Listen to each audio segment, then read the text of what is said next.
Mari hantar kasui ke Kak Farah. Ya. Ni Okay. favourite Kak Farah ni antara kuih favourite kegemaran Kak Farah lah ni. Yang kita buka deh. Kuih kasui deh panggil. Kasui gedik by Odi Perfume. Oh, okay. By Odi Perfume. Tadi komen kat kakak lah kata bagi kasui. Apa ya nak tengah makan kita tengok feedback lah ke mana. Mari hantar mari lalu. Kita suruh habis Kak Farah dulu terah. Jadi, dia berahi ni kuih ni. Kita ambil Cik Abel kita makan. Bismillah. Nadi? Rasakan mana lembut ah? Lembut. Lembut Dah kakak pula. Bismillah. Acara suap menyuap hari ni. Cara suap menyuah. Enggak, mujur. Rambut. Jujur ke ni? Tak telur.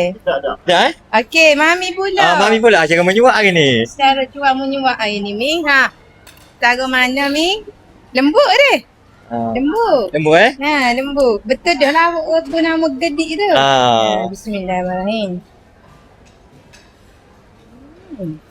Adakah dia terlalu manis kau ke tidak? Tak Nyo lah ke mana nyo? Tak, dia molek. Kan? 2 kali kena hari ni. Tak lah, puas hati. Nanti Kak Farah Terima kasih Kak Farah. Boleh nanti Kak Farah wajar. Kak Farah dengan anaknya. Kita ingat nama. Kakak puteri. Okey, terima kasih. Terima kasih.